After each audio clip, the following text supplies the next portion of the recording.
Joining us now is South Carolina Republican Congressman Trey Gowdy. Congressman, thank you for being here with us in Washington in studio. It's great to talk to you. Thank you. I want to dive right into the topic of the moment, and that is this memo. The president said it totally vindicates him and that this Russia probe is all just a witch hunt. Is he right? I would say this, I'm sure the president is frustrated. Adam Schiff prejudged the investigation before we interviewed the first witness. So I'm sure that instructs some of what he said. I actually don't think it has any impact on the Russia probe for this reason. The memo has no impact on the Russia probe. Not to me it doesn't, and I was pretty integrally involved in the drafting of it. There is a Russia investigation without a dossier. So to the extent the memo deals with the dossier and the FISA process, the dossier has nothing to do with the meeting at Trump Tower. The dossier has nothing to do with an email sent by Cambridge Analytica. The dossier really has nothing to do with George Papadopoulos' meeting in Great Britain. It also doesn't have anything to do with obstruction of justice. So there's going to be a Russia probe even without a dossier. And the dossier you're talking about is this collection of political opposition research put together by someone named Christopher Steele, who was a former British intelligence agent. And that is spoken about at length in this memo. And we'll get back to that in a moment. But more broadly, Speaker Ryan says that the memo that you helped put together here does not threaten the credibility of the FBI. The president has very different views and says it does. Where do you stand? I don't think there's a bigger supporter of the FBI in Congress than me and those of us who worked with them in a previous life. I have tremendous respect for the Bureau. There are 30,000 employees. Let's assume that there are 5 that engaged in conduct that we have questions about. 5. That leaves a lot. That leaves a lot that are doing exactly what we want them to do. Are these 5 individuals named in the memo that you helped publish? I think 2 of them would be. People can quibble about Andy McCabe. I spent, I guess, close to 15 hours with Andy McCabe in 2 different interview sections. I found him to be a professional witness, even though I disagree with some of the decisions he made. And I think we got to get to some point in life where you can disagree with the decision-making process that someone engaged in without believing that they are corrupt or somehow part of the deep state, whatever that means. This is the deputy director of the FBI who now is retiring. Yes, or being asked to leave perhaps earlier than he had planned. But when it comes to the Department of Justice and the FBI now that the president is raising questions about, these individuals were handpicked by him, and he's critical of them. Do you think that there need to be changes there? I think the folks that he picked, Chris Wray and Rod Rosenstein, can effectuate those changes. Rod Rosenstein is a former United States attorney, and again, I have differences with the way that they discharge their responsibilities, but there's a wide gulf between me having differences from somebody and think that they should lose their job. I'm really impressed with Chris Wray. So impressed that I advocated to Chairman Nunes that he take last Sunday and show him the memo. And that did not happen. It did. Chris saw it. Chris got to see it Sunday, and then Monday they got to point out what they thought to be factual inaccuracies. To Chris's defense, he didn't want the memo to come out. And again, under the heading "Reasonable Minds Can Differ," I have a lot of respect for him. He's speaking up for his agency. But Congress is the one who created FISA. In fact, Congress created the FBI. So there's going to be good branch tension. It doesn't mean someone should lose their job. It doesn't mean they're corrupt. But it also doesn't mean Congress is not legitimate in asking these questions, because I think we are. Rod Rosenstein, the Deputy Attorney General that you referenced there, is also publicly disclosed in this memo as someone who helped sign off on this surveillance warrant, the FISA process that you referenced there. Do you have confidence in him? Should he keep his job? I have confidence in him. The president wavered on that when I didn't he was get to pick asked him. this week. And the president, I've actually never met President Trump, never had a conversation with him, and he certainly should not ask my hiring advice. He's got smarter people around him than me. I want prosecutors who are objective, independent, and I didn't say perfect, because no one is perfect. People exercise their discretion incorrectly all the time. I've had my differences with Rod Rosenstein, and I still think that he is fully capable of helping run a Justice Department that we can all have confidence in. I'm actually really impressed with Chris Wray, and I say that even though we are on totally opposite sides of this issue, and probably will always be. He doesn't think the memo should have been publicly disseminated. I have real questions about the process that the Bureau went through in 2016, but I also think he's the person to lead the Bureau. I think he's doing a good job. Well, the FBI was gravely concerned that there was information missing from this memo, that it actually was dangerous in setting a precedent in terms of disclosing classified information, and it could actually hurt future intelligence efforts. How do you respond to that and to Chris Wray? Difficult facts make for really bad precedent. I hope this is a one-off. I hope it is a one-off that Congress takes this position, but I also hope it's a one-off that a FISA application contains errors and product that is funded by a political opponent. I hope that's a one-off. So that's the Steele dossier that you are pointing to there. But it's both the Steele dossier and who paid for it and whether or not it was vetted, but it's also what was not in. This is an application to a court. So I get that Adam Schiff and others are worried about what's not in my memo. Mm-hmm. I wish that they were equally concerned about what's not in the FISA application, which is a lot of really important information about the source and his subsources, and the fact that he was hired by the DNC and the Clinton campaign, and the fact that he was biased against President Trump. That is all information that the finder of fact is entitled to. Now, we should dig into this because you are, from my understanding, the only Republican investigator on the House Intelligence Committee who actually viewed the FISA applications, everything that went into essentially putting together this memo. So when you're talking about this Steele memo, you are not saying that it was the sole piece of evidence used to justify these 4 authorizations of the surveillance warrant, are you? No. It was not the exclusive information relied upon by the FISA court. Would it have been authorized were it not for that dossier? No, it would not have been. How can you say that? Because it was authorized 4 times by separate judges, right? Right, and the information was in there all 4 times. Mm-hmm. And the judge doesn't do independent research. So it's up to the Department of Justice to tell the judge, by the way, we have learned that Chris Steele told Bruce Orr that he would do anything to keep President Trump from winning. By the way, we need to let you know Chris Steele's been dismissed as a source for the FBI.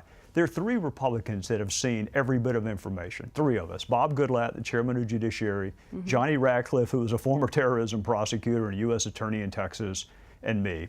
All 3 of us have total confidence in the FBI and DOJ to be able to do the jobs that they have been assigned. We have confidence in Bob Mueller, and we have serious concerns about this process. So we have all 3 of those things in common, including being concerned about what happened in 2016. Should all the information in the FISA applications be publicly disclosed, declassified, so that people can make their own judgment and see what you've seen? I think I'm going to defer a little bit to the Bureau and DOJ on, it's a long application. If there are sources and methods that are not already known, mm-hmm. that they think would jeopardize national security, I would defer to their judgment. The source that we revealed, Chris Steele, was about the least well-kept secret in America. Mm-hmm. So generally, I err on the side of transparency and disclosure. Mm-hmm. On the other hand, there's a reason that this process is usually confidential, and I don't want to set the precedent of all FISA applications being publicly seen. Well, that's the concern in doing this memo, that you have set a new precedent. I would argue that it's also somewhat unprecedented to rely on political opposition research to instruct and inform an application, and it's really bad precedent and unprecedented to not tell a court that a source has this level of bias. I mean, look at just the disclosure of who paid for it. They could have easily said it was the DNC and Hillary Clinton. That would have been really easy. I read the footnote. I know exactly what the footnote says. It took longer to explain it the way they did than if they'd just come right out and said, Hillary Clinton for America and DNC paid for it. But they didn't do that. But short of that disclosure, you still would have believed this FISA surveillance warrant was justified? I mean, your problem is in the disclosure within the application, but the surveillance itself of this American Carter Page was named in your memo, who was at one point a Trump campaign associate. Was that justified, that surveillance? We'll never know because the application contained 3 parts. It included the dossier. It included reference to a newspaper article, which, by the way, no court in America considers a newspaper article to be evidence. And it included other information they had on Carter Page. So what I would say to the FBI and DOJ is, if you had enough on Carter Page with just him, why did you include something that the National Enquirer might not run? And why did you cite a newspaper article when there's no court in America that allows a newspaper article to be considered as evidence? If you had enough without it, why did you use it? That would be my question to them. Were the judges political? 4 times this was approved. No, the judges are only as good as what's put in front of them. Judges don't do independent research. So you're looking at a stack of paper. This is an extensive process from what I'm told. I mean, this isn't just something people sign off on quickly. It's, you know, a sizable application with, as you said, multi-part information that's submitted. But that's were the true judges not doing their jobs? No, I think they were. I mean, judges sign Title III applications all the time. They sign search warrants. They sign arrest warrants. There's a reason the affiant swears to the truthfulness of the underlying information. Judges can't then go research and say, well, gosh, I wonder if Chris Steele knew this all himself, or I wonder if he was relying on hearsay from subsources in Russia. That's not the judge's job. It is the FBI and DOJ's job to present full, credible information to the court. So I don't, look, I'll never miss a chance to blame judges if I can, because I was a former litigator. There's nothing judges can do about information that's not presented to them. And the Deputy Attorney General, Rod Rosenstein, if the president makes any move to dismiss him, he failed to express confidence in him the other day, would that concern you? It would. Again, I'm not in the Senate. I don't have advice and consent, and the president has not sought my counsel. But you don't think he should be fired based on what you've seen? I don't. I think it is fair to ask the Deputy Attorney General, what did you know at the time you signed one of the applications? I think it is fair to ask, what FISA reforms are you going to implement to make sure we don't have this fact pattern come up again? I don't judge people based on a single decision that they make throughout the course of an otherwise really stellar career. I want to ask you about one of the criticisms that's coming from Democrats here, because there was a lot of hubbub. Should the memo come out? Should it not? When it did, in reading it, Democrats said that the content actually undercuts some of the argument that you're making here, because it confirms that the Russia probe was already underway in advance of these FISA warrant applications, and that it pointed all the way back to July 2016, when George Papadopoulos was named there, a former Trump foreign policy aide who has since pled guilty and is now a cooperating witness in the special counsel's probe. So how do you respond to that you've actually hurt your own argument? Well, I'm actually in a really small group, I think, of Republicans that think that this FISA process is suspect and wrong and should not have taken place. But you still have a Russia investigation even without it. So I don't know how many other Republicans feel that way. I am on record as saying I support Bob Mueller 100%. I think you would have a Russia Look, Russia tried to interfere with our election in 2016 with or without a dossier. So you need an investigation into Russia. You need an investigation into Trump Tower and the Cambridge Analytica email, separate and apart from the dossier. So those are not connected issues to me. They may be for other Republicans, but they're not for me. I say investigate everything Russia did, but admit that this was a really sloppy process that you engaged in to surveil a U.S. citizen. So your concern is a process-driven one, not questioning the probe that the president continues to call a witch hunt, because he is taking this evidence, as he's saying, you know, clearing the decks and saying that, you know, in the court of public opinion, he should already be decided as not guilty of collusion. Well, that's a little bit separate issue. We're not through with the investigation, so I'm not going to prejudge the outcome of it. I have seen no evidence of collusion between President Trump and the Russians or his campaign and the Russians. We're not through investigating, but I would ask my fellow citizens, keep these three things disconnected. Bob Mueller is looking into what Russia did in 2016 and potential criminality, as evidenced by the Papadopoulos plea and the Flynn plea. Congress is looking into what Russia did in 2016, but oh, by the way, it's also, you can do that and also be critical of the use of the dossier and the failure to tell the FISA court all relevant material facts. You can do all three, and that's where I am. Now, your committee, the House Intelligence Committee, has said they have a second memo planned for release, this time about the State Department. What can you tell us about that? That's news to me. You didn't have a role in creating this memo. I don't think there is a memo about the State Department. The way I But talked Chairman Nunes has said that publicly. I think what Devin said is there's a phase 2 of the investigation, and there is we do have concerns with a certain aspect of State Department involvement, and have serious concerns about it. It's not been public yet, so I think what Chairman Nunes meant is there's another aspect to the investigation, but if there's a second memo, I don't know about it. I want to ask you about the other big news of the week that you made. You surprised Washington with announcing your retirement, that you're not going to run for Congress. Why did you decide to leave? You know, I enjoy the justice system more. I enjoy being fair. I enjoy the pursuit of fairness as a virtue, and I'm just more comfortable in that system.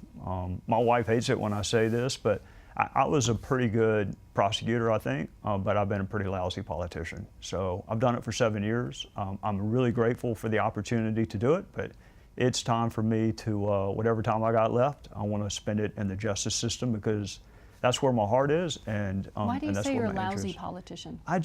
I see multiple sides of a single issue. And the fact that someone disagrees with me does not make me challenge their love of the country. It doesn't make me believe that they're corrupt. I've got a lot of friends on the other side of the aisle. We disagree on this issue, but I don't question their love for the country, and I don't think the end justifies the means. I think the manner in which we get places matters, and in politics, too often, winning is the only thing that matters. And look, every hero I have is lost, every one of them. So losing is not the worst thing in the world. Not knowing what you believe and not caring enough about it to fight for it, that's the worst thing in the world. Has President Trump changed Washington?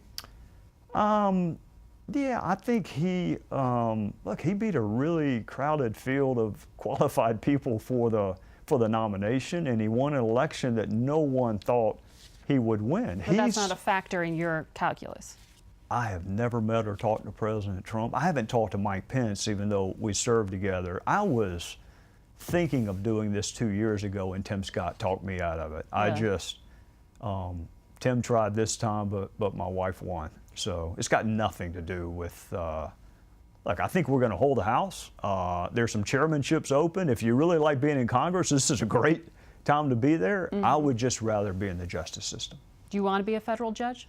I did. I don't anymore. I so told if you were my two asked, senators. You would well, say I was no? asked a couple of months ago, and I told Lindsey and Tim, thank you. I'm really grateful that most senators don't have great memories. Those two guys remembered that I wanted to be a judge, and they would have advocated for me. But Tim and I have written a book together. We teach a class together at Clemson. I like the practice of law, and I'm going to be content doing some mixture of those three things. What do you need to achieve in Washington before you leave? To have my Democrat colleagues say publicly what they texted to me the day they found out I was leaving. I would love us to get to the point where we're willing to say publicly what we feel about people privately. I mean, right now, I have to weigh and balance. Should I say that Tulsi Gabbard and Kirsten Sinema were the first two people to text me and said the nicest things when they heard that I was leaving, because I don't want to hurt them. Mm-hmm. That's where we are in politics, is can you say nice things about people with whom you disagree and not hurt them politically? And I hope that changes. I hope we can disagree with one another and not challenge each other's motives. Do you think you served justice in your time in Congress? Not like I did in my previous job. I tried. It's about winning in politics, and that is not what the courtroom. There's a reason we throw out search warrants even though we find a murder weapon. There's a reason we throw out confessions even though we think the person did it. The process matters. The end does not justify the means. And in politics, it's just about winning. And I don't want to live like that. Congressman, thank you for coming ma'am. on Thank and you. telling your story. Yes, ma'am. We'll be back in 1 minute.